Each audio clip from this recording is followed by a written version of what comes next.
I now call this regular meeting of the Committee of the Whole to order at 5:42. Please call the roll. Ms. Pearson? Present. Ms. Chavez? Present. Ms. McCall? Present. Ms. Bennett? Here. Mr. Carpenter? Here. Ms. Haley? Here. Ms. Stanford? Here. With 7 present, we have a quorum.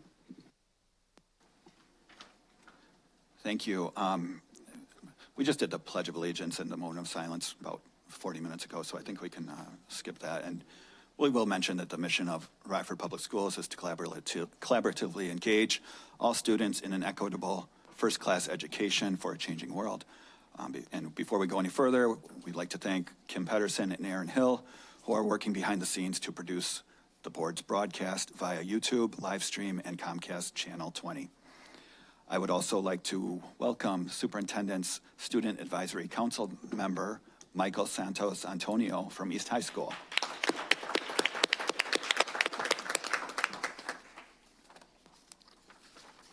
And we're on to the regular portion of the meeting. First on the agenda is the meeting minutes from April 1st, 2025.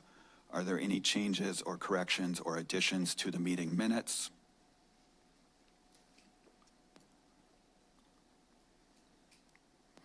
If not, they will be accepted as submitted. Thank you. And then Ms. Stanford will lead the Stakeholders Committee. Ms. Haley. Actually, I'll be Ms. Haley will. leading the Stakeholders Committee. So good evening, everyone. It's now time for the Stakeholders Committee portion of the meeting tonight. Let's start by showing our 12-month agenda and our featured presentations. Tonight, we will have Maureen Kirschman present on summer bridge programs available for families during the break between the school years. We want to remind board members of the opportunities available to interact with our students, families, and community each month. Please be sure to check the board calendar on rps205.com on a regular basis for the most up-to-date information. Now, let's look at the good things that are happening in our district. Congratulations to the girls volleyball teams at Marshall and Eisenhower Middle School. Marshall swept the Rock River Athletic Conference, finishing first at the 6th, 7th, and 8th grade levels. Eisenhower took home an IESA 4A 7th grade regional title. Next, we will be celebrating RPS 205 Business Academy competition. The RPS 205 Business Academy students participated in the business competition at Rockford University. They turned their ideas into reality, crafting and selling products, pitching like pros, and building brands. Community judges then voted on who had the best business skills. Next, last month was the culinary culmination of the Ultimate Chicken Sandwich Contest. All 3 winning sandwiches hit the lunch menu in RPS 205 schools. The star creations from Andrew, Avery, and Liam were served to students across the district. Special guest and Tyson rep, Jack Wakefield, even stopped by the cafeteria to help craft and hand out the winning sandwiches. Shout out to our student chefs for bringing flavor and creativity to the table. Next, we have our Future Fair Career Edition. More than 400 Auburn High School juniors and seniors connected with 33 local companies offering internships, apprenticeships, and jobs. This event supports students seeking employment after graduation. It's the 3rd year and it's growing strong. Next, we will be honoring commitment, courage, and the country. Jefferson High School Military Signing Night celebrated 6 students who've chosen to serve in the Army, Marines, and National Guard. The special event let families, friends, and staff cheer them on as they enlisted. Next, on our RPS 205 Vibe, we are thanking teachers. It's all a part of National Teacher Appreciation Week. We asked for stakeholders to tell us about their favorite RPS 205 teacher. We're sharing their stories all week.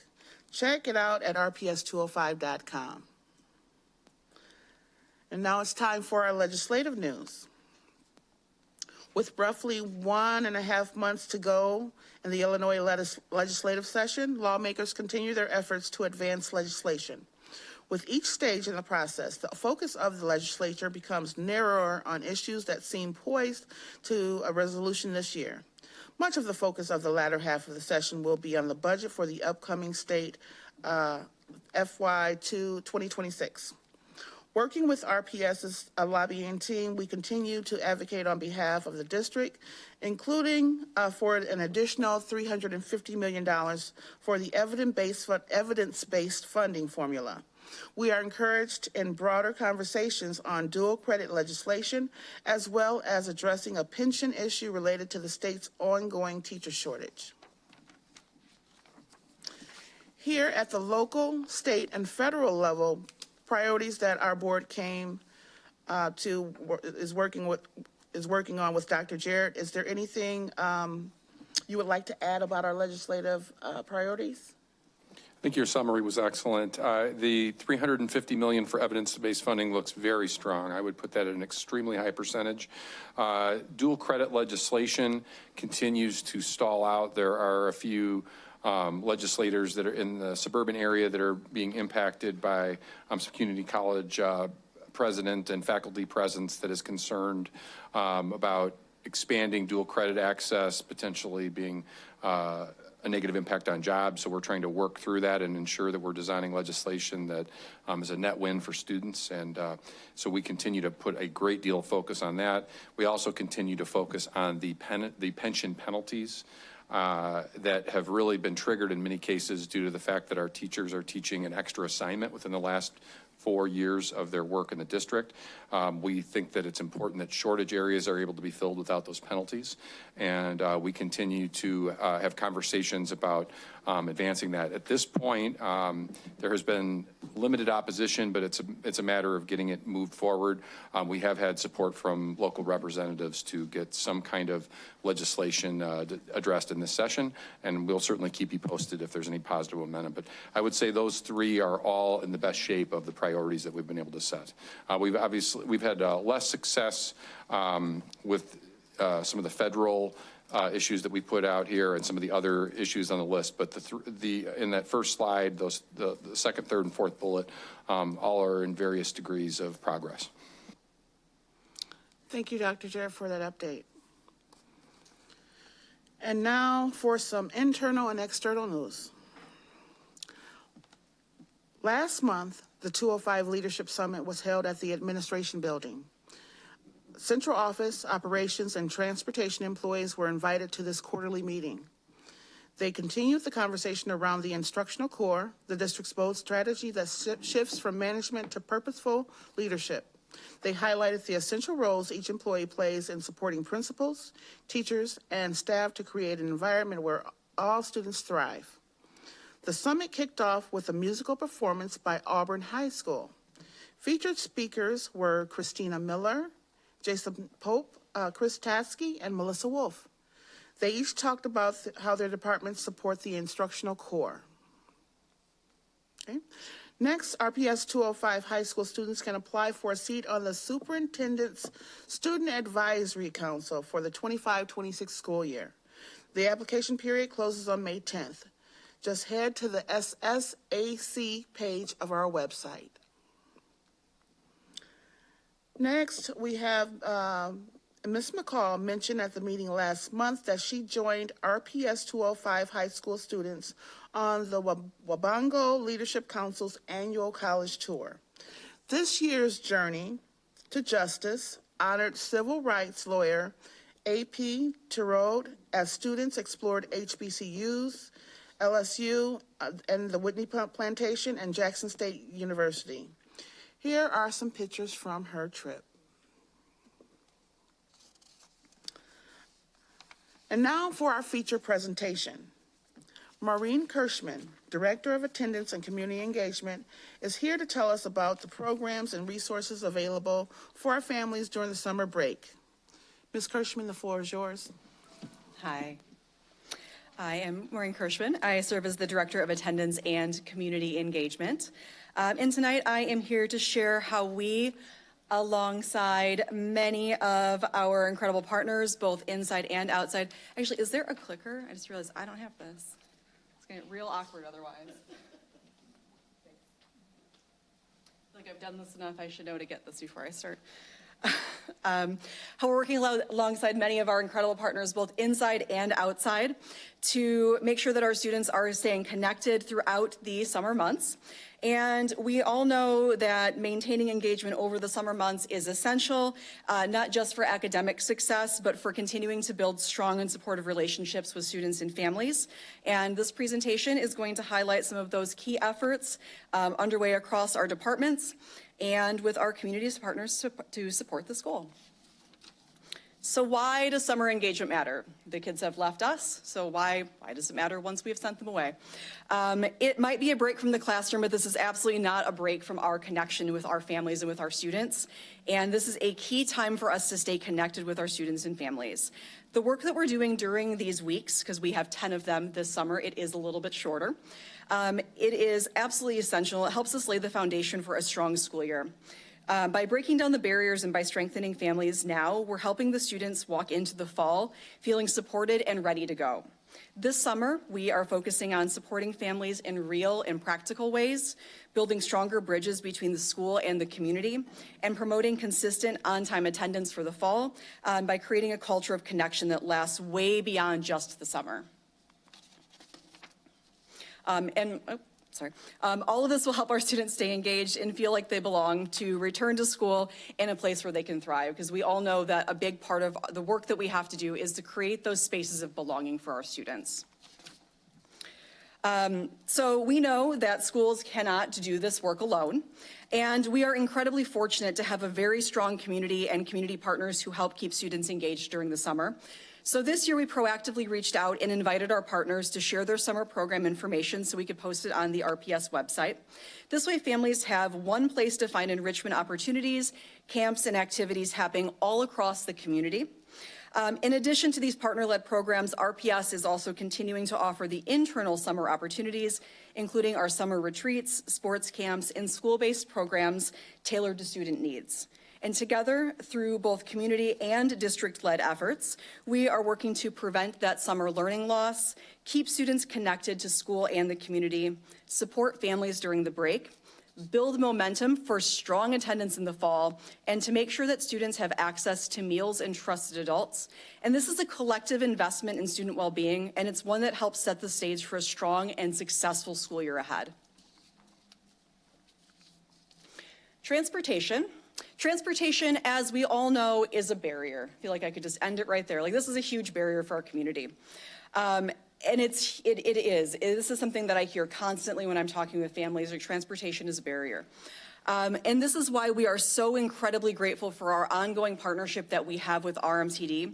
And it is thanks to this partnership that all students can ride the bus for free, and it's all year long, including throughout the summer months. It is not just for school. But this is still a resource that many families and even some of our partners don't realize is available during the summer months. So this year we are working very closely with RMTD to continue to help get the word out through social media, through printed flyers and community announcements shared by our partners, many of whom were also surprised to learn that this is an option during the summer. We were at the Boys and Girls Club recently, and they were talking about their own barriers with student attendance in the summer, and I said, the stop right in front of here was at the Kilburn location, the Stenstrom unit, and there's a stop right in front of there. It's the pink line that runs the circuit, and it picks up the students from Auburn Manor, and it goes in front of Auburn, McIntosh, and Kennedy. It's a loop that we ride frequently during the school year. And I'm like, this stop, the kids ride for free here. Like, they can get on and off right in front of your location, and they had no idea that the bus ran all summer long. And so we were talking with them about this, and we were realizing that this is also our responsibility to make sure that our partners are aware of where the stops are located near them. And they were excited because they can then help students learn how to ride the bus throughout the summertime. So when school starts, students have a more of a comfort on the bus. which is great because during the summer is when it's light outside until like 8:30 and 9 o'clock. So we can help do that practice when our daytime is a little bit more accessible as well. And also, just a side note, only high school students need to show an ID to ride. Younger students just need to hop on the bus. It's only high school students that need an ID. So this partnership helps open the doors to, helps open doors. It makes it easier for students to go to summer programs, access food resources, and connect with trusted adults. This is absolutely essential for students to stay connected during the summertime. Food insecurity is a major priority for the community. I think it's something that is near and dear for all of us. We always want to make sure that our children are fed, that our community is taken care of. So food insecurity is a major priority. And this summer, we are making sure that our families know exactly what is available to them. Students up to 18 can get free meals at any of our RPS program sites. Any RPS program site. If there's an RPS program running, there is a meal site available. And the RPS website will be updated with that information once we get a little bit closer to summertime. And this is critical support when school is out. And soon, thanks to a partnership with the Food Insecurity Task Force, one of my team members is a part of that task force. RMTD buses will display signage showing pantry stop locations along their routes, and this will be on all of the buses that stop at those 9 different pantry locations. It is a small change, but can make a big difference in access, especially for families who rely on public transit. We're also encouraging families to use the U of I Extension Community Food Map. This makes it very easy to locate food resources. To help even more, we've developed the community resource cards. There's a picture of them up there, and I did bring them if anybody actually would like to see what they look like.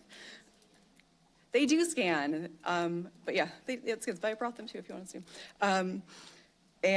These are a simple scannable tool that connects families to food support, mental health care, housing assistance, and more in one place. And again, those are available in English, Spanish, and in Swahili. And then one more area I'd like to highlight, even though it is not on this slide, we were just at the opening for the new Northern Illinois Food Bank location. And this is incredible. They have a 24 access temperature controlled lockers outside of their facility. If you've ever done like the Amazon pickup lockers, it looks just like that. And so families can actually go there anytime during the day and access food safely, and that's evening and weekends at any point in time. So they are able to access food at these temperature-controlled lockers, and it looks just like those Amazon lockers that you see all over the place. So these efforts go far beyond just providing meals. They help to reduce barriers, to build trust, and to make sure that our students have the stability that they need to stay healthy, all throughout the summer. Another key focus for us this summer, especially with our department, is supporting families with our online registration. This is a huge lift. We are setting pop-up registration sites at our community centers near schools with lower registration numbers, meeting families where they're already at, and making this process more convenient. So our family and community engagement team will also be out at some local summer events, offering in-person support, answering questions, and walking families through each step if that's what they need. We are teaming up with local organizations to help spread the word, to send reminders, and make sure families get registered, hopefully before school starts. And this just isn't about hitting a registration target. It's also about building trust. It's about strengthening those relationships and removing barriers for families who might not have internet access, who might feel unsure about the process, or simply who just need like a little bit of extra support, because it can be a little bit cumbersome to navigate an online platform if you've never done it before. So just in conclusion, the summer might be a little bit shorter. I feel like it's the fishtail when I'm at home every single day. My son tells me that it's like only a month-long summer. I'm like, it's not, it's 2 weeks, but it keeps shrinking every single day. But that does make our work even more critical. With less time away from school, we actually have a more meaningful opportunity to keep students engaged, to support families, and to carry positive momentum into the fall. Whether it is access to food, transportation, registration support, or enrichment activities, everything that we're doing is focused on sharing one shared goal. It's keeping students connected to their schools, to their learning, and to the community. And this isn't just the lift of one department. This is a district-wide effort involving teams across RPS. And while there are way too many departments to list individually, Every single contribution to this work matters.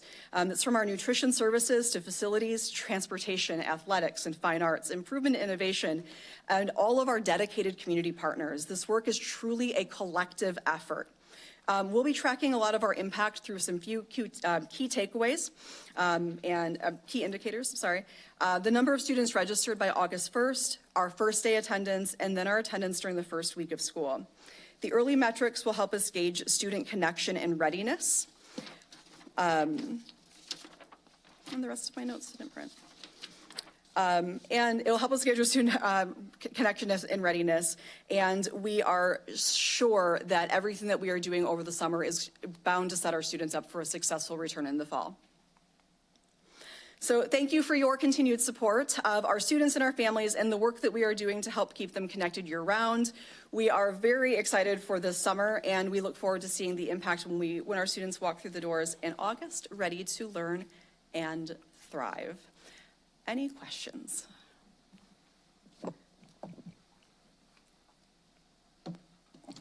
Ms. McCall.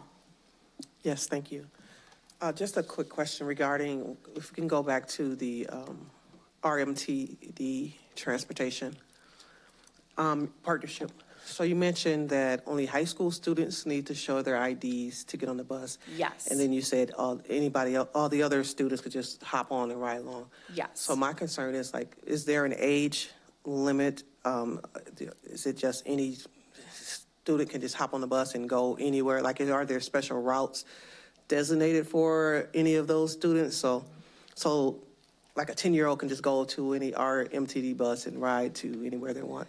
What safeguards are? The partnership, it's an RMTD grant, so RMTD manages their program.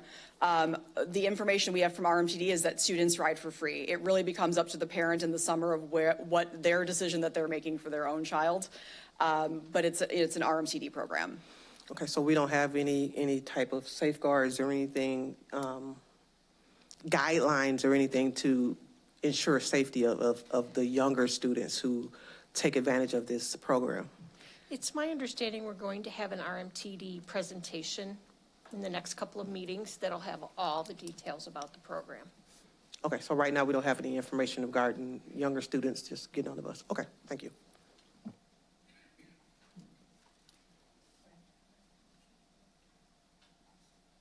Any other questions?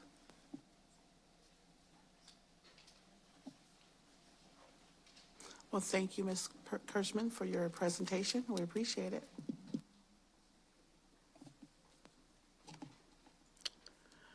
Next, we have board reflections. Do any board members have anything to share regarding any school events you've attended or any interactions you've had in the community? Ms. McCall. 1 second. Thanks. You want me to go while she's? Oh, I'm sorry, Ms. Pearson. Thank you. So I had an opportunity to connect with parents. I attended a Think Big graduation, and there were parents there. And so that was an opportunity to have conversation with them, you know, just to solicit their support and their engagement. It was good to receive feedback. You have conversations with parents over the phone, and if you don't know them, you don't know them. And so as I had during our conversation, they were so appreciative of the assistance that they received with their child's education and getting back in school. So that was a really good experience to be able to connect with parents. So that will forever be on the forefront of my mind, because parental engagement is a contributing factor of the academic success of our students and and representing RPS 205. Secondly, I was able to attend the Rockford Promise. It's been a long time. And they moved it to Sunday, and it just worked out. And it was really nice seeing such a diverse and a group of students being awarded to continue on their education on whatever path that was. And the additional partners and other organizations being included. So it was a really good experience to hear from those who benefit from Rockford Promise and those that are recipients. So Rockford Promise is really making a difference. So I want to thank Mrs. Sue Fumo and I believe President Maurice Red and their team for the efforts that they put forth to make Rockford Promise grow and be as successful as it is. Thank you. Ms. Stanford. So I was lucky enough to attend the Leadership Summit that we talked about. That was last month. And it's so nice to see all of the staff engaged in the instructional core and everything that everyone is doing to support that. It's really amazing. Ms. McCall and myself were asked to speak at the student-teacher celebration last week, which was really nice. It's always nice to see our student teachers and the amazing job that Jason Pope is doing in recruiting our young teachers. He and his team are amazing.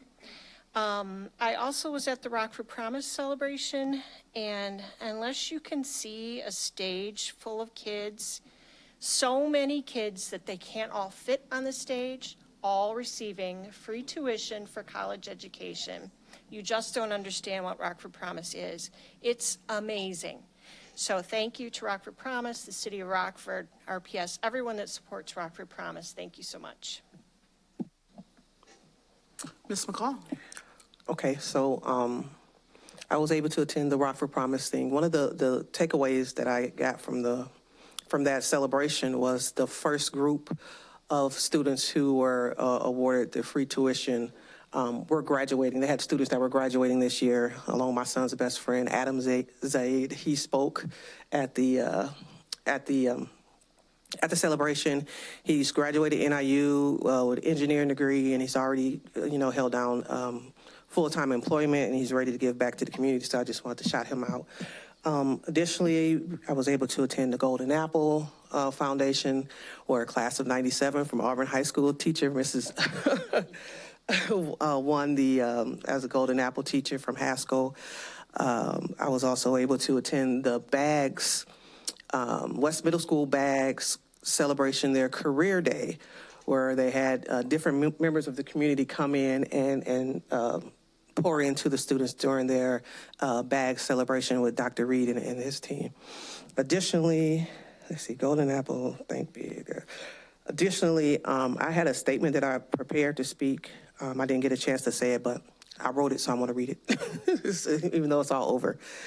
So, and my statement was why I was seeking the role of the president of Rockford Public School District 205 Board. In 2022, I rose to the challenge of filling a seat left vacant merely a year into the last term, and subsequently ran uncontested to serve constituents of Subdistrict C for a full 4-year term. As the current VP, I consistently demonstrated exceptional leadership, deep commitment to our students and educators, and forward-thinking vision that aligns with the needs of the goals of our districts. Throughout my tenure, I have been a steady, collaborative, and innovative force. I've shown an unwavering dedication to equity, academic excellence, and community engagement. My ability to listen and build consensus among diverse stakeholders and ask the hard questions, sometimes uncomfortable questions, that are necessary to make decisions that prioritize student success have been evident in every initiative that I've campaigned. My leadership style is marked by transparency, inclusivity, and accountability, qualities that are essential to the president's role. I bring both experience of navigating complex educational challenges and the strategic foresight needed to propel our district forward. My work in strengthening partnerships between schools and families and the broader community has already had a significant positive impact, and I am uniquely positioned to build on this momentum. In addition, my vision for Rockford Public School emphasizes innovative learning, fiscal responsibility, and creating a safe, nurturing environment where every student can thrive. My collaborative approach with fellow board members, district staff, and the community has earned me widespread respect and trust. Additionally, when the VP moves into the role of president after serving their term, it brings important advantages to the organization, especially in a leadership like the school board. Continuity of leadership is preserved. I've already been actively engaged in critical decisions, strategic planning, and governance processes, and can ensure a smoother transition without disruption or ongoing initiatives. The Rockford community deserves to see succession planning that works, helps to build confidence in board leadership that has diligently prepared to ascend. Additionally, as we embark on the challenges of securing our next superintendent, this continuity helps assure our community at large that we are planning not only for internal matters as a board, but are astutely planning for our district. I am well positioned to maintain stability while bringing fresh energy and ideas to the role of president. I have been fully engaged on a multitude of training sessions and further prepared me to assume the presidency, which I have completed for the lens of leading the board to the future. Assuming the role of president shows my commitment to leadership development and organizational strength. I accepted the role of VP with the intention of running for the board president. I have seen in a matter of which the board has demonstrated its continued interest in experience, preparation, and growth from within, encouraging future leaders to stay engaged, grow, and contribute meaningfully over time. I feel that moving into this role is part of the course with the aforementioned goals. My enduring commitment and demonstration of leadership will help continue the trajectory of growth, opportunity, and excellence for all members of the Rockford Public School and community. So it's a moot point, but I still felt that I wanted to express my reasoning for putting my hat in. I didn't make any calls or do any other campaigning or anything. So I thought that this was my chance to say my reasoning why. But that's it. Thank you.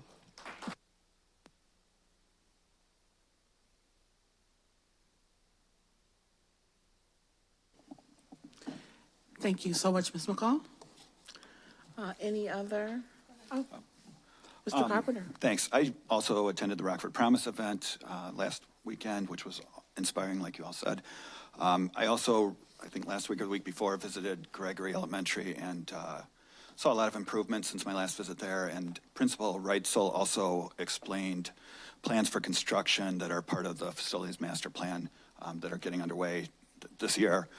She spoke highly of working with Mr. Phillips and his team, and I wanted to recognize them because she was effusive about praising her work with them. So I wanted to recognize them. I also wanted to mention, of course, and thank Denise Pearson and Tiana McCall for their roles as president and vice president over the last 2 years. They have been great leaders for our board, and I really appreciate their service, and I'll be asking for advice, I'm sure, soon. Thank you. We're a team. You're welcome.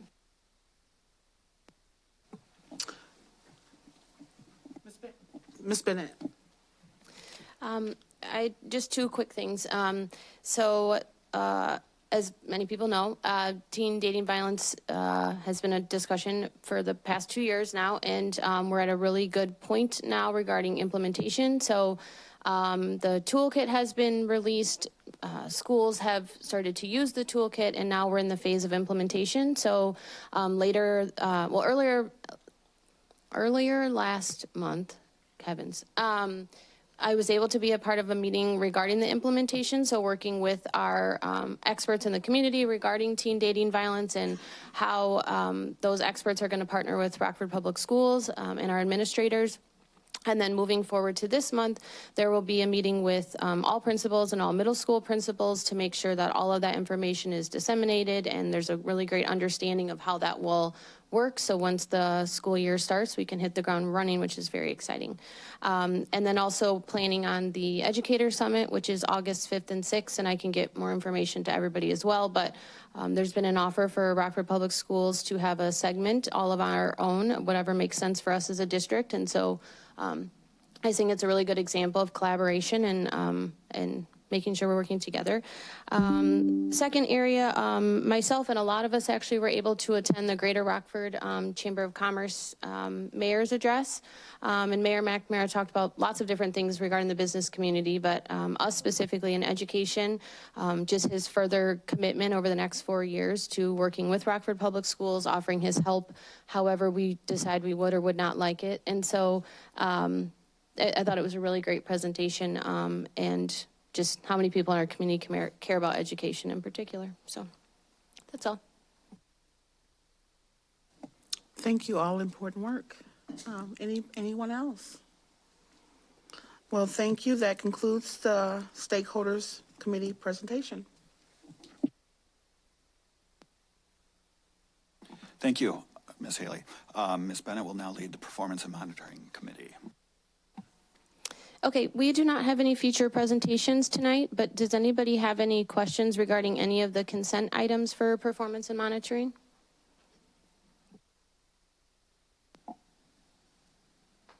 Ms. Pearson. I just have a quick question in regards to the Illinois High School Association, IHSA, and in the executive summary, it talks about the bylaws, but we've been engaged for a long time.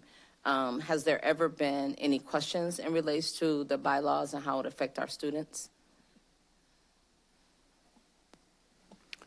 I would be happy to reach out to Athletic Director Williamson to have her provide a response if there have been any concerns. Okay. I'd be happy to reach out to her right away here. Okay, thank you.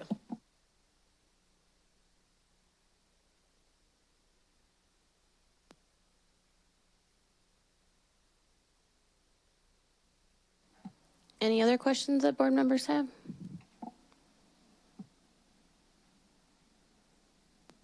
I had one quick question on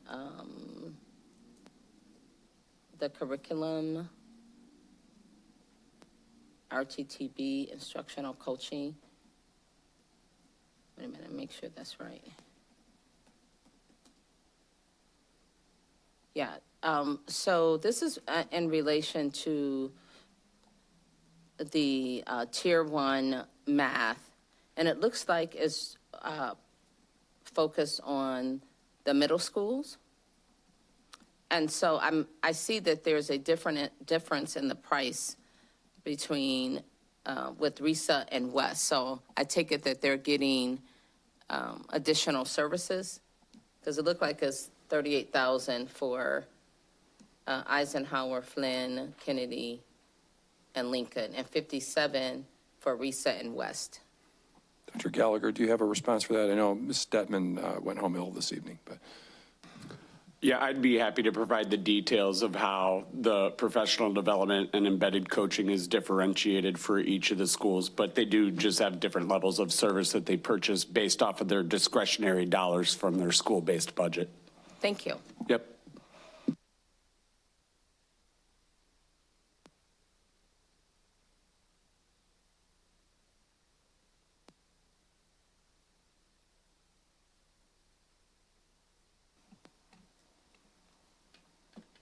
Okay, if there are no further questions, that's it for our committee. Thank you. Ms. McCall will now lead the Planning and Development Committee. Thank you. Our first item is the FY26 budget request. So superintendent/board communications, culture/family and community engagement, finance and legal. Dr. Jarrett will start us off with a presentation on the FY26 budget request, followed by Mr. Jim Pearson, Dr. Reed, Dr. Brown, and bless you, Mrs. Yashika Goldsmith. Dr. Jarrett. It is my pleasure to move to the other side of the table to talk about our budget for this year. You can see that the org chart remains unchanged from the change we made last year when we did decide to have the Chief of Communications role go unfilled. The highlights are listed, but we do focus on, of course, the important work of board governance as an office, the work of supporting the board and working with the financial and continuous improvement teams around the PDSA and academic return on investment process. lobbying efforts, which we talked about in tonight's meeting, and also community partnerships. And those will be outlined in those community partnerships that the board and the superintendent's office invest in are listed, although there are some additional ones as well. This is a high-level overview of the budget summary where you can see the changes year over year, relatively flat budget. And again, highlighting the current investments that we've made. Again, very little changes year over year in those investments. Everyone mentioned the Rockford Promise, and this is a reminder that the board does make a $100,000 a year annual commitment that goes to support a position that provides direct student services. I think what's been really exciting about that investment is we saw the numbers go above 200 students who were part of the Rockford Promise for the first time this year. So not only is the Rockford Promise organization doing incredible work, all of our higher ed partners continue to grow, but the Rockford Public School students are increasingly aware of these opportunities at earlier and earlier ages, and that $100,000 investment the Board of Education makes annually to Rockford Promise is part of that support. It really allows that when donors make investments, it allows dollars to go towards student services or other additional scholar support services. In terms of our return on investment overall, we feel really good about the small but mighty group that we have that attempts to oversee high-quality board governance. We support the board and the superintendent's office to ensure that we work together as a team to drive high-performing outcomes for students. So with that, if there are not any questions, I will hand the clicker over to the communications team whenever we're ready. Can I ask a question? Of course. Or are we supposed to wait till the end? I think per section, is that, Greg, is that our suggestion? I think we'll stop at the end of each section if there are any questions. Again, our hope here is to break this into smaller kind of bite-sized chunks so that if there are questions, before you see the whole big $500 million budget, you can ask smaller questions. Yes. So I'm happy to answer any on this part. I appreciate that. My question is about Alignment Rockford. Mm-hmm. We donate $125,000 annually to Alignment Rockford, and since they switched gears from college and career readiness to early childhood, I'm wondering what exactly is the district getting from Alignment Rockford? Great question. You know, I think the most exciting thing they're working on, and we'll be happy to have the team come before you to present, but I think the thing I'm most excited about is they've been able to bring together multiple funding sources to help expand, be a part of a coalition that's expanding the home visiting program for our community.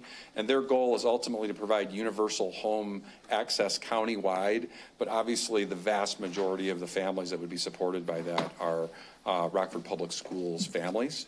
And so I think that's been a really encouraging step. We will have before the board also, Alignment has made a commitment to the Stronger Schools program, which is still to come before you, where they will help serve facilitations. You know, principals are very, very busy running their schools. And what Alignment Rockford hopes to do a really good job of is help build community-based partnerships in schools, help extend the day, week, and year, help provide additional social emotional supports with outside community partners at very limited cost to the principal, so that would be a big part of their role as well. So I would say that early learning, they've done 3 or 4 really powerful things in the past, but I think the big new thing has been this expansion of the home visiting program. I would say the Stronger Schools coming forward is a way they help our K-12. Thank you. Any other questions? Thank you, Dr. Jarrett. Thank you. And now I will turn it over to our communications team. Mr. Pearson. Good evening, everyone.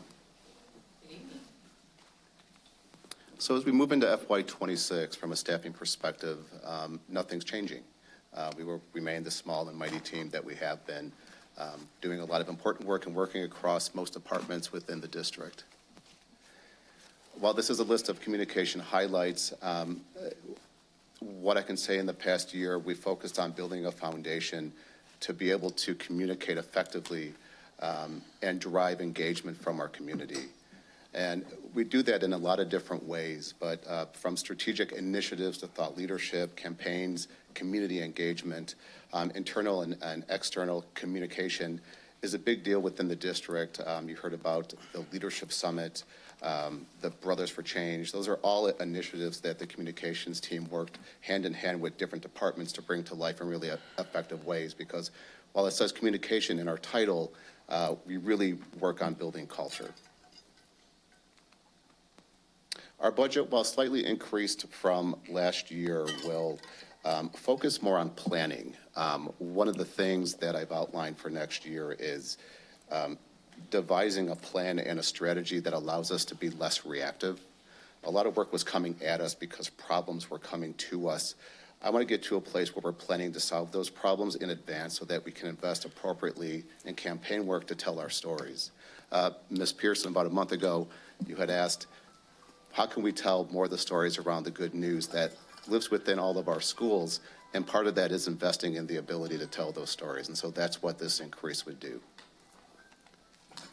From a contracts perspective, we've remained flat. And our return on investment, honestly, you see around us all the time. Internally, it's the events. Externally, it's how we engage with the community. It's our improvement in communication and how we tried to simplify through technology, challenging the way we've done things in the past, and positioning communications to work across departments in more effective ways.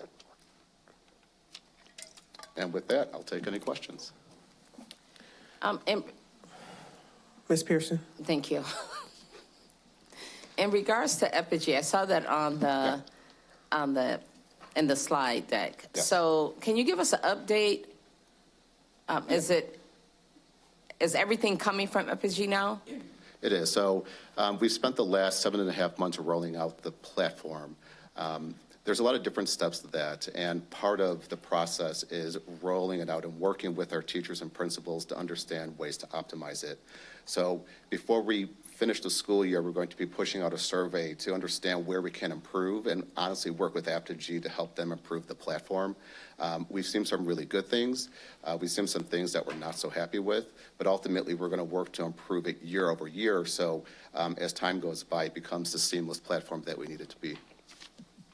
Thank you. Sure. Any other questions? Thank you, Mr. Can I Pearson. get one real quick? Oh, sorry. I'll come back. Mr. Carpenter. I was just going to ask what the increase is mainly in the purchase services. What is that going to be used for? Yeah, so that would be anything from campaign work or investments in communication technology. So something like Let's Talk, for example, it's been around a long time, and we're going to question whether it needs to continue as is or if there's a more seamless and more effective platform out there that will allow us to actually plan against an implementation of something that we feel like could be more effective.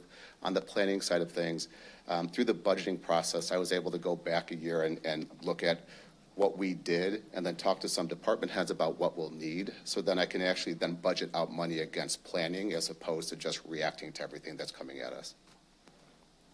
Thank you. Sure. Any other questions? Thank you, Mr. Pearson. Thank you.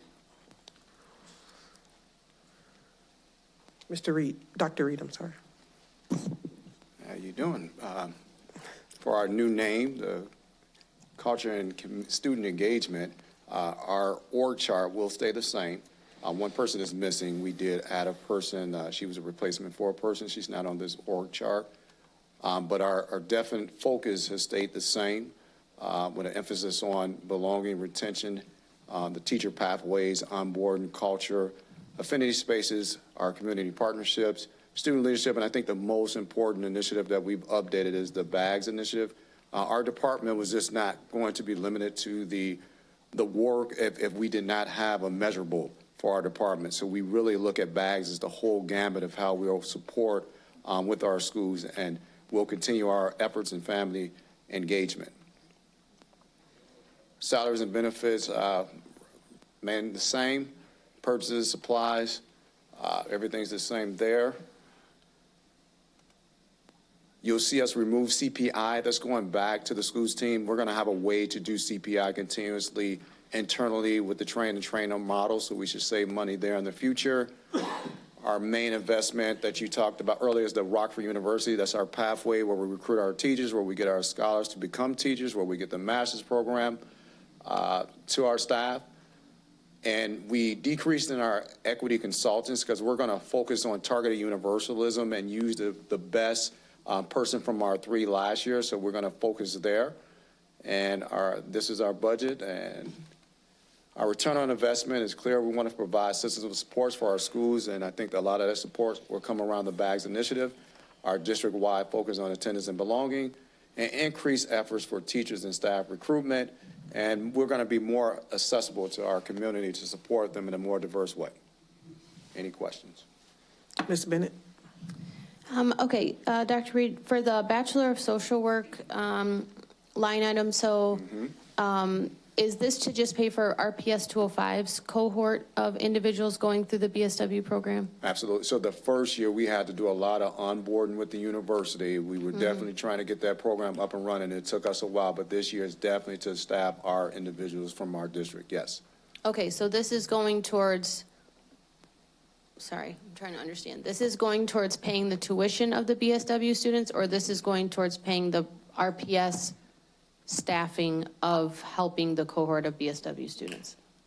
Does that make sense what I'm asking? A little bit there. So yes, it's definitely going to pay for the process of the program with our partnership with UIC there to make sure that they are certified to eventually come back to be social workers in our district for those staff that are selected from our group. So we have a group that were selected, they went through the process, and we're supporting them through that process. So is the line item to pay for their education or to pay for RPS staff who are supporting those individuals in their education? I want to make sure I get clarity on that and get back to you, Ms. Bennett, because I think we're paying for the educational part of it. Okay, and that's what I think too. I just want to clarify, because I think it's around 20 people, so that seems like a pretty good deal to me. So I just wanted to make sure that was correct. So yes, okay, thank you. Any additional questions? Thank you, Dr. Reed. All right. Dr. Brown? Okay, financial services. There's our org chart. No changes from last year. Staff has remained steady. These are really the scope of what we do, budgeting, payroll. You know, I won't read them all to you, but, you know, basically anything that deals with handling, you know, money out at the building level or the district level really runs through our office. Highlights, you know, we've had a certificate of excellence in financial reporting for 13 out of the last 14 years, 8 consecutive years of excellence in financial reporting from the Government Finance Officers Association. The big one there is really no audit findings. That's obviously what we're the most proud of. We're going through some really, really intense ISB audits right now on a lot of the grants, title grants, a lot of the ESSER grants that have just wrapped up. We've gotten back 4 of the audit reports so far on those, and we have no audit findings from those either. So that's been real good, consistent news for us. So been able to have, you know, balanced budget with the operating funds as well. Our budget overall, you'll see a decrease in salary and benefits there going into next year through some efficiencies that we know we're going to gain. We have elected not to backfill a handful of positions in our department in the payroll area. We're going to be moving to a new product called UKG, which is an upgrade from the Kronos system that we use right now. And based on the efficiencies we're going to gain there, we have realized that we do not need to have some of the existing staff. Those positions were vacant, so nobody's losing their job. We're just not going to backfill those positions because we don't need them anymore. We trimmed up other things too, supplies. We really don't spend money on capital items either. So overall, we've got about a $59,000 decrease in our budget for next year. These are the details of our contracts. Most of the contracts you see up there really support the district as a whole with the electronic bidding, contract management. And then there's a few things, you know, that are really just internal to our department, like electronic work papers from Thomson Reuters, and also, you know, with In Touch receipting, and also, you DocuSign too. And Questica is new budget projection software that we're bringing online in fiscal year 26. So you're going to see a new look to probably these budget presentations too next year. So we're going to try and tighten these up even more. We really only have two other big contracts out there. One's the external audit that we do every year, and then the other one is our OPEB audit, which are our off-balance sheet pension obligations that we have a potential financial obligation for, and you'll see those in the financial statements every year. So return on investment, you can see there, really the big one that I know you guys are concerned about, good internal controls and reliable financials, and good stewardship of taxpayer dollars. So with that, take any questions. Ms. Pearson? So, thank you, Mr. Brown, Dr. Brown, for all of your work. I just have an overall concern with the budget period, being with everything that's going on the federal level. Sure. So, during the pandemic, the work was delayed because of workers and the inability to get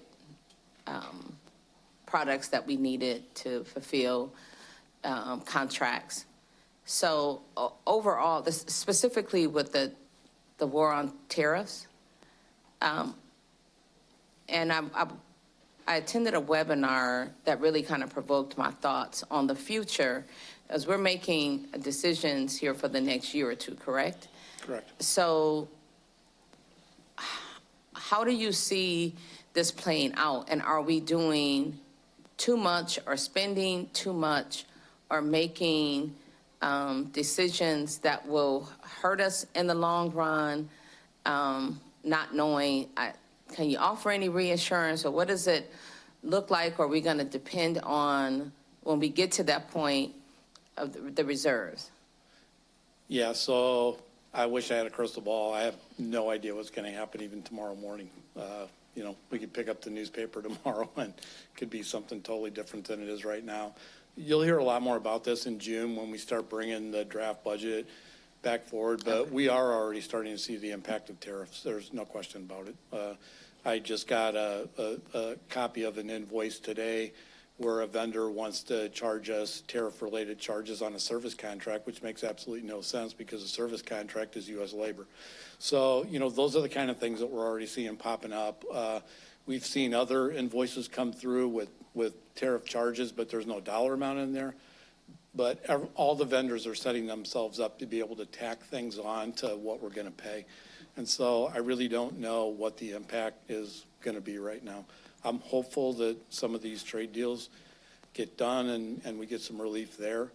But, the talk in the last couple of days has been that a lot of these are going to remain permanent. And if they remain permanent, we will see an impact. There's no question about it.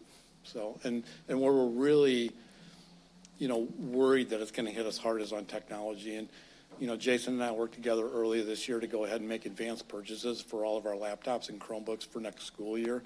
Out of this year's budget, we were making sure we could get them in there without blowing the budget wide open. But, we were already hearing that we were going to see 25 to 35% increase on technology purchases, and we pulled the trigger to make sure that we were not going to have to pay those. So, we're doing as much as we can to manage already in the next budget cycle, and we'll just kind of have to see where the cards fall. But I can't give you any kind of reassurance right now. I wish I could, but I can't. Yeah, I wish you could too. Yeah. But thank you, Dr. Brown. Ms. Haley? So you mentioned that they're charging a tariff charge on service. They're trying to. Okay, I was just They're wondering. not going to be successful. Okay, just that was Yeah. what I was gonna Yeah. ask. Thank you. They will not be successful. Okay. Thank you, Dr. Brown. Ms. Goldsmith? Good evening. So the legal department org chart you're looking at there has General Counsel Holy still in place. We all know that there will be some transition coming forward. Our team is also comprised of Marlene Ruiz, our executive assistant. We have 2 investigators, a paralegal risk manager, and a staff attorney. The legal department highlights are our efforts to continue to ensure equal access to programming for all students. We do so by assisting with staying up on legal requirements, informing staff about upcoming legal requirements and changes in regulations, and making recommendations to district departments when necessary if they need assistance with how to comply. We use outside legal services for complex business matters and contracts, as well as employment matters, student matters, including serving as our discipline hearing officers and involvement as hearing officers in residency and fee disputes.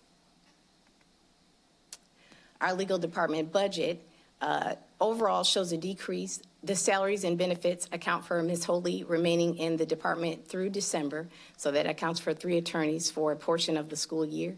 The purchase services, supplies, and other miscellaneous, you'll see slight decreases because we were able to identify budgeted items that we were not using or accounting for year over year, and some savings with regard to subscriptions and memberships that we were using. With regard to contracts, we expect not to have to use the auditing consulting services for this year. And with regard to the contract software, Dane Youngblood did an excellent job of finding contract management software that the legal department was able to join in on. So there's that $30,000 savings there. Return on investment is that we hope to continue to help control risk exposure and assist with the management of the legal business of the district, including ongoing internal investigation activity as necessary. Any questions? Mr. Carpenter? The purchase services, that's mostly the outside legal, is that correct? Correct. Okay, thank you. Any other questions? Ms. Pearson? I don't have any questions. I just wanted to congratulate Attorney Goldsmith. I am an advocate for professional growth and development and elevating within. So congratulations and thank you so much. I don't think we pause enough to really look at what leadership within administration is doing and look like. So thank you for all of your hard work and all the duties that you carried out as deputy. Thank you. Thank you.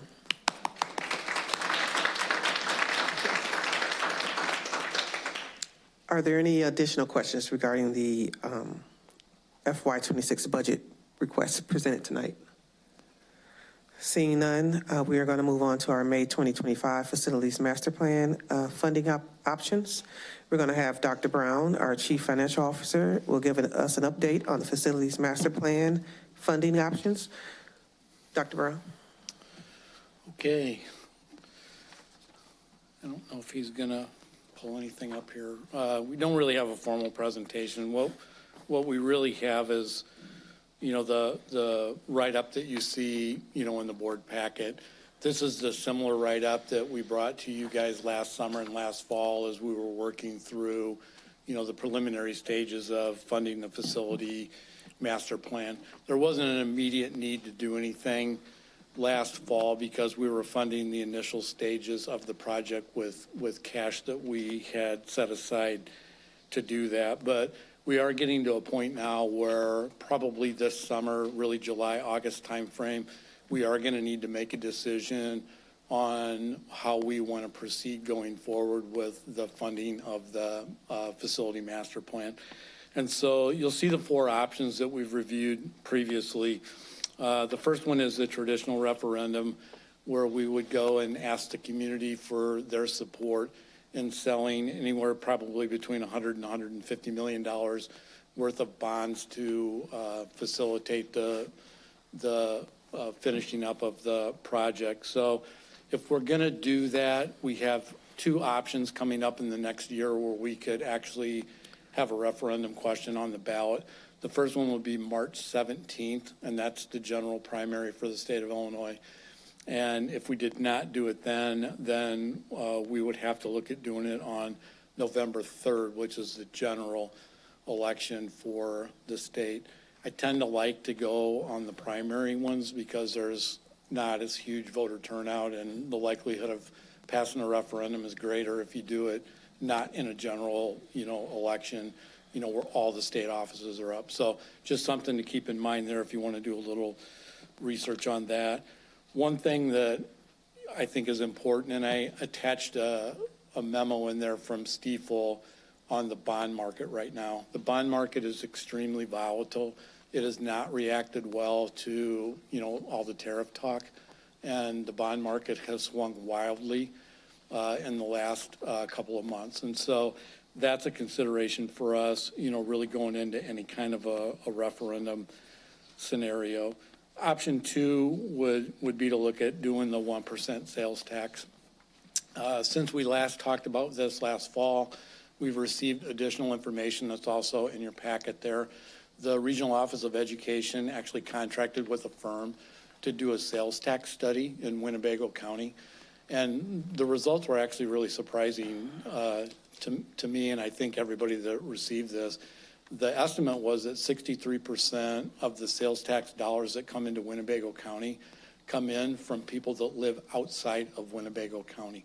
Extremely high portion of the sales tax dollars that come in, attributed to a lot of different things. Some of the big box stores that have a regional draw like Costco, we've got the mall. We've also got a lot of sports tournaments and things like that, that bring people in from all over the country that spend a lot of dollars here in the community. And so 63% was a really, really high percentage. We had been successful in Belvidere, Boone County, running the sales tax referendum about 10 years ago. And at that point, when a study was done over there, it was only 40%.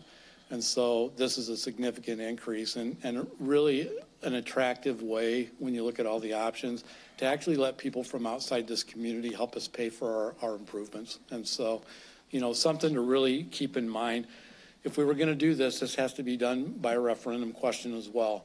So we would be on the same kind of a time schedule, March of 2026 or November of 2026 if we wanted to put it on there. So again, something to think about there.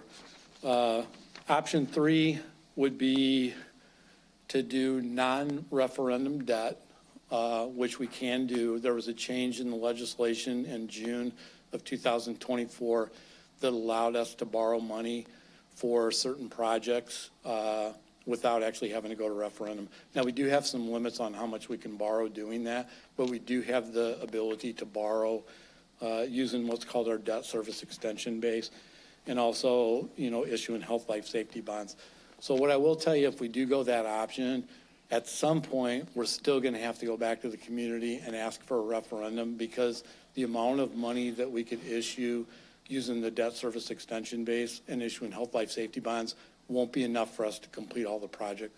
So at some point, we are going to have to go out to the community and ask, for a referendum to complete the projects. One thing I did include in your packet too, if you have a chance to look at it, would be an analysis of our current bonds outstanding.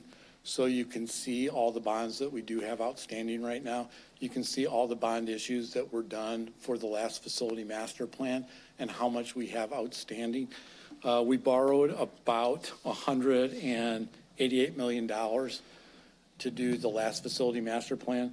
We currently owe $145 million on those bonds, but there's some significant amounts that are actually going to be paid off over the next couple of years. So when you look at that schedule of the bonds that are outstanding, the 2013, what they call CABs, which are capital appreciation bonds, those are actually going to be paid off in 2 years. There's another issue, the 2016, what's called the qualified school construction bonds. That's roughly $29 million there. Those are actually also going to be paid off in no longer than 2 years. We do have the ability to call those bonds and pay them off this December. And that's something that we might want to do. So if you were on the board a couple of years ago, this may have happened before some of you actually came on the board, we actually took some of that windfall corporate property replacement tax money and we put it in the bond and the interest fund to be able to escrow all the money we needed to go ahead and pay these bonds off early, just in case we decided we wanted to do that. So if we did those couple of things, then we'd actually be down to about $100 million worth of bonds outstanding. Our bonding capacity on June 30th of this year is going to be about $478 million. So we have plenty of room to be able to go to the market and borrow money to complete projects. We just have to really decide what methodology we want to use. And so, again, no decision needed tonight.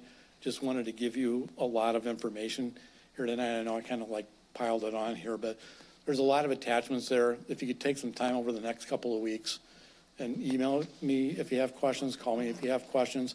We're going to be bringing this back every month and really shoot to have a direction in that July, August timeframe from you guys on what you might like to pursue. So any questions initially based on this updated information? Ms. Bennett? Some time ago, maybe about a year ago, Ms. Pearson and I attended the presentation Regional Office of Education did about the sales tax potential, and no superintendent was willing to share if they were or were not interested in this idea. So fast forward to now, I don't know if yourself or Dr. Jared or anybody has. That's his job. Okay, Mr. Yes, Dr. Jared, Dr. any updates regarding our other school districts and if they, besides Rockford Public Schools, would be interested in pursuing this? I think there is overall unanimous support from superintendents and CFOs across Winnebago County. That support is not necessarily unanimous when we reach the board level, but there has been significant conversation. We've asked all of the county-based school districts to reach out and find out where they are with this initiative. And we've received really no hard no's at this point, but certainly have not achieved unanimous yeses either. What I have been very clear to our county partners is that it is very important for the likelihood of success that this is not seen as just because the Rockford Public Schools can unilaterally do this. It does not make any political sense for us to go it alone. And so I'm expecting a very strong coalition to come forward. I will be addressing this again during the public comment section, not public comment, we have a superintendent share out section. And I will be reiterating my request that we get a final count of where districts stand so that we can achieve the timelines that Dr. Brown outlined. And I think having a more tangible time frame will help them get a clear answer. We are also post-board elections, which will help get a clear answer. And so I think it's a great time for me to ask again, and I will. And I will, while I can't speak for other boards of education or even other superintendents formally, I can tell you there is significant regional interest in this throughout Winnebago County. Okay, great, thank you. And then whenever we discuss it next, can we also, I know I could find it, but just as a refresher for the board, the breakdown of Rockford Public Schools is the largest school district in Winnebago County, but if we can have breakdown per school district, what their receipt of sales tax would be, kind of what their allocation would be. Do you know what I'm talking about? You bet. Okay. You can absolutely do that. Thank you. Yep. And the reason for the timeline, just so you guys know, is, you know, school districts cannot run like vote yes campaigns or anything like that. But, you know, we will need an information campaign where we're going to have to go do a road show to make sure that we educate the community and the public about what it is that we're trying to do, much like they did when they passed the mental health tax. You know, it really, there's a kind of a long tail of, you know, like public knowledge that we really need to get out there and do. So, you know, that's the reason that we'd be looking to know something by this summer sometime. Ms. Pearson? So about the bonds, so we've done well with that. And again, to the future of RPA, does sensitivity analysis ring a bell? If not, I'll go back to the webinar. It was. You mean like what the range would be if we have to borrow like a certain dollar or a certain interest So there is a rate or max. something like that? So there's a max that we can borrow, correct? Yeah, that would be that 478 or 480 million is the max we can borrow. Okay. That's correct. And so,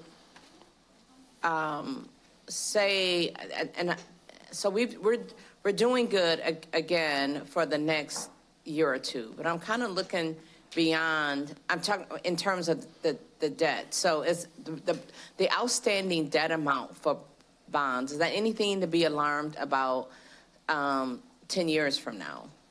I don't think so. I mean, I think we'd be able to structure it in a manner that would, you know, maintain a consistent payoff.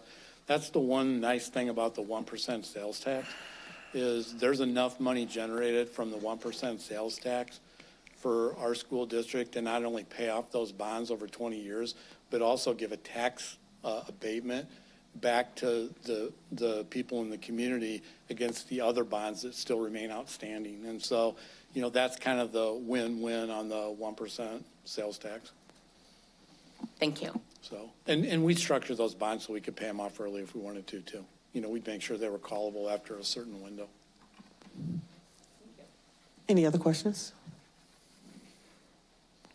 Thank you, Dr. Brown.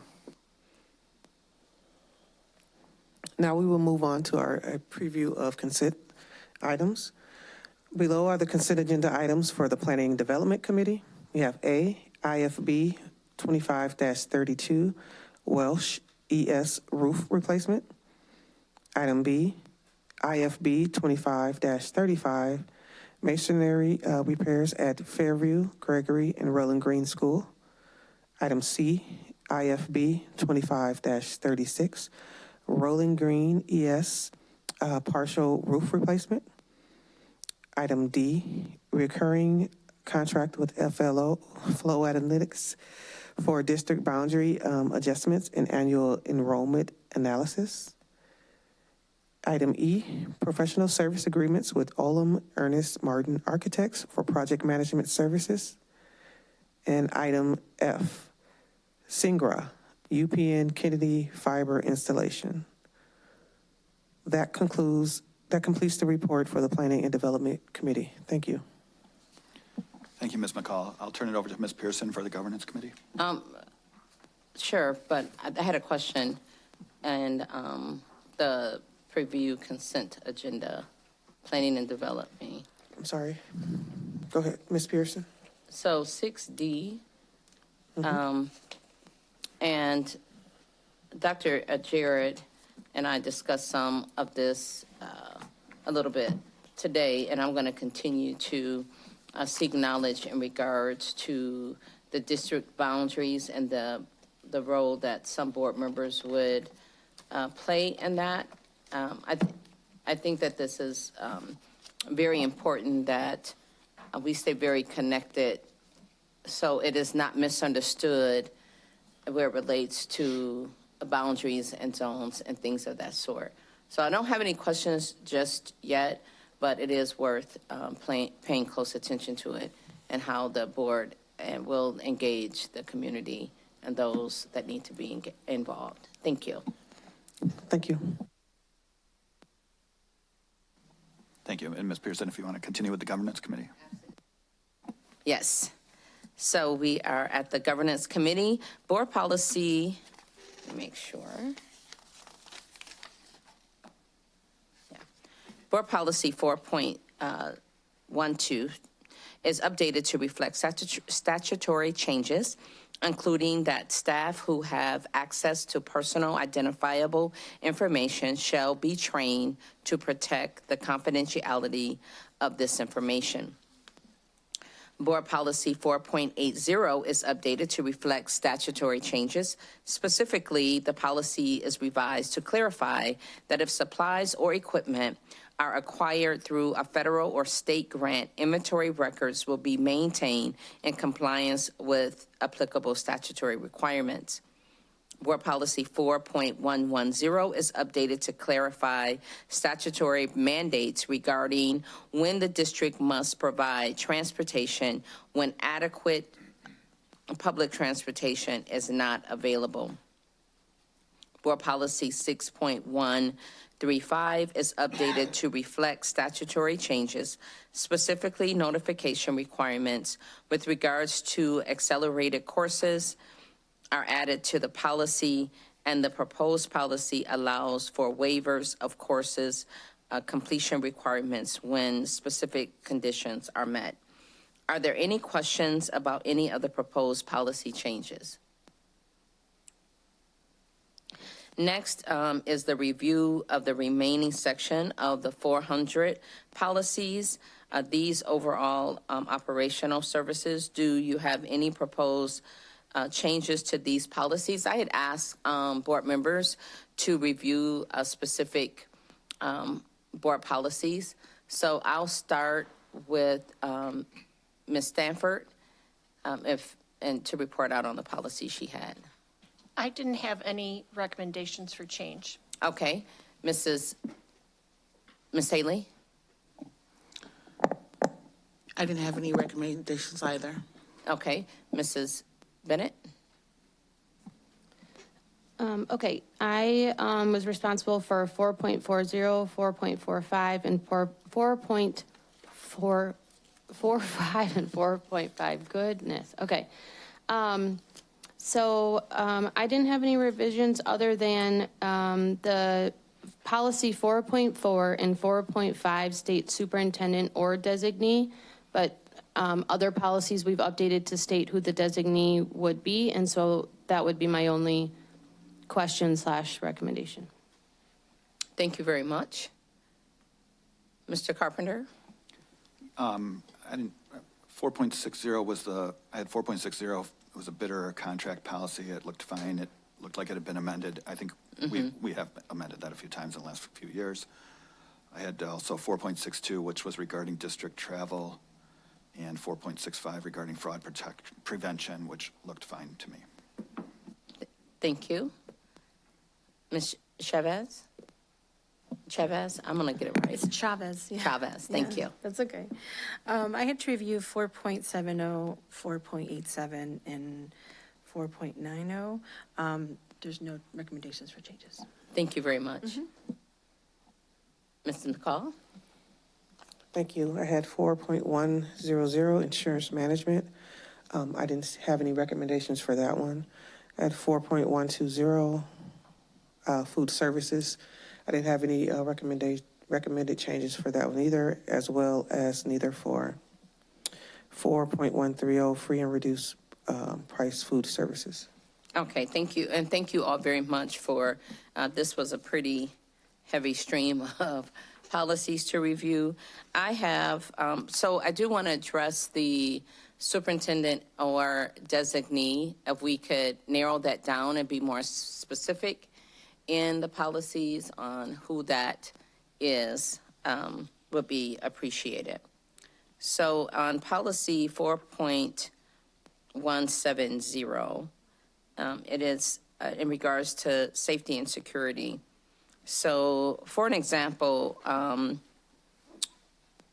in the categories that have a list of all district operations, including education programs, shall be conducted in a manner that all promote the safety of everyone in the district, property, or district event. The superintendent or designee shall develop and implement and maintain a comprehensive safety and security plan that includes without limitation, and it gives a list. So my question in regards to 4.170, is there a log or some documentation of how this is being kept? Any information?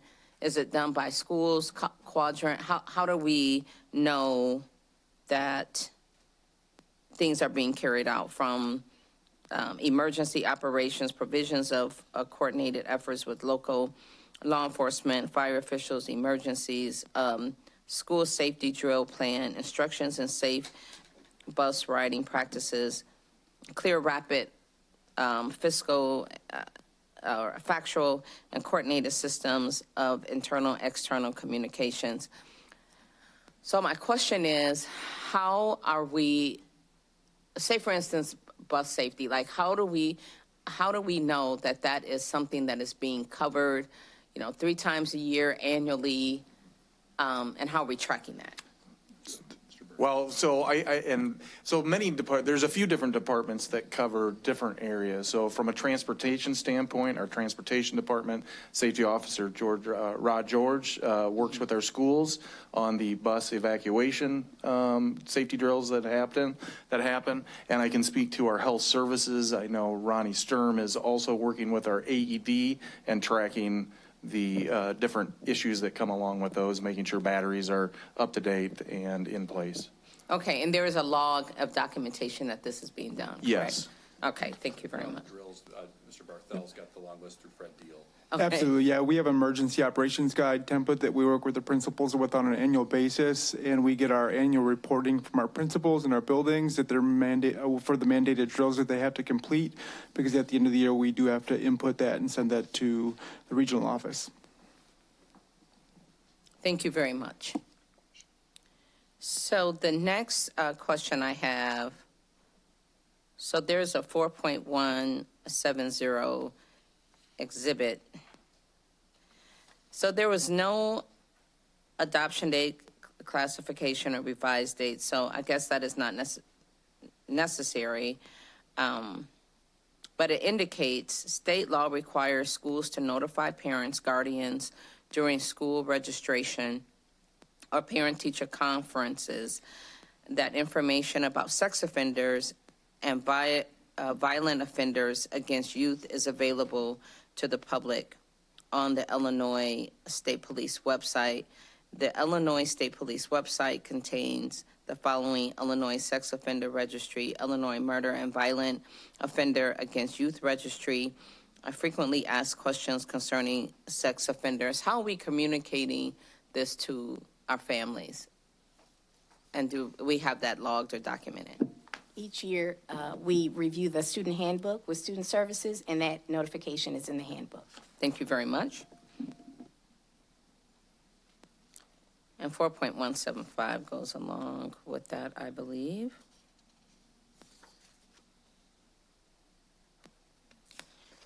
On 4.60, I just have a questions. So some time ago, there was a FOIA inquiry regarding responsible bidding, the lowest bidder versus responsible bidding. Attorney Holy, do you recall that FOIA?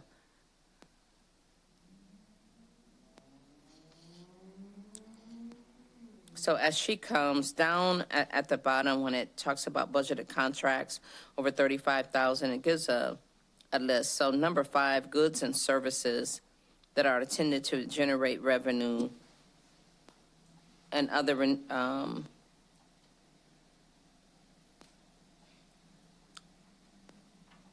items. I want to abbreviate this so I don't spend a lot of time on it. So for the sake of public knowledge, because I believe the inquiry was questioning the lowest bid versus a responsible bidder or vice versa or something along those lines. And when you talk about services, how do you differentiate the, say for example, the contract that will be given for the superintendent search? Because that would be, is that considered services? That would be considered professional services is how we're classifying it. So that's why we put out an RFQ, a request for a quote. And that has a slightly different format than when we do other bids like construction bids.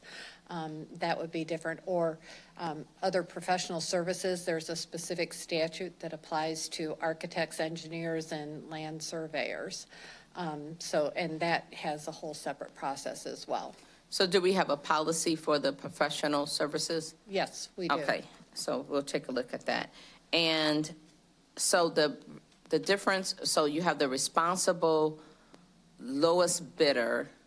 So for the sake of public knowledge, explain the responsible. So if they're low but they didn't get the bid, does that mean that they were not responsible? This is how community members, some may interpret this. Well, it's really a term that is identified in statute as lowest responsible bidder. And it doesn't mean they're irresponsible. I think Mr. Phillips wants to answer. It means that they haven't met the bid qualifications. Oh. Okay. If it's all right to read Absolutely. it. So out of the statute, it says, in determining the responsibility of any bidder, the board may take into account past record of dealings with the bidder, experience, adequacy of equipment, ability to make complete performance within the time set, and other factors besides financial responsibility. But in no case shall any such contract be awarded to any other than the highest bidder in case of a sale or concession or lease, or the lowest bidder in case of purchase or expenditure, unless an authorized or approved by vote of at least 3/4 of the members of the board. Thank you very much. Thank you, Ms. Holly. The last one, I believe it's the last one. Oh, next to the last one. 4.100 in regards to insurance management. So we're self-insured, so that would probably answer the question in terms of the insurance, the student's insurance, correct? I can take that one. So for student insurance, we actually do carry the state mandated student accident insurance, and that is a policy that we secure through CLIC, which is our property casualty insurer, as well as our school board liability. So we are self-insured in a pool up to a certain point there, but then we do have actual insurance coverage up and above, you know, certain limits. But we do meet all the student accident insurance requirements. So does this, so say for instance, there is an incident and one student afflicts harm to another. Is that something that this insurance covers? It could, sure. Okay. It also covers like athletics and things like that. If kids get hurt while they're playing in a baseball game or a football game, it covers those kinds of things as well. Okay, thank you very much. And the last one is 4.110. And that may have been a part of the previous, yeah. So all contracts for charter bus services must contain the clause prescribed by the state law requiring criminal background checks. Okay, that's not one. Students with disability transportation. Free transportation services and vehicle adaptation for special education students shall be provided if included in students' individual educational program. So a student, or is that the individualized educational plan? That's the same, one of the same? Okay, just want to make sure. So are we currently, so it has to be indicated in the individual educational plan that this student needs transportation? If it's specialized transportation, so, and obviously a student, whether they're disabled or otherwise, if they meet the 1.5 mile radius or other criteria set by the board, they would be provided transportation. But if it's specifically needed, for example, if they require a wheelchair bus or a smaller vehicle to be transported in or some sort of specialized transportation, then that would be included in their IEP. Thank you very much. That is all I have, President Carpenter. Thank you, Ms. Pearson. You're welcome. We are now at the petitions and communications portion of our meeting. When we invite the public to make comments, we do have one speaker tonight, Lisa Petway, and the board will not. Is Ms. Petway here? All right. We'll move on from that then, and will be time for adjournment. So I'll take a motion and a second to adjourn. So moved. Second. All right, we're adjourned. Thank you all.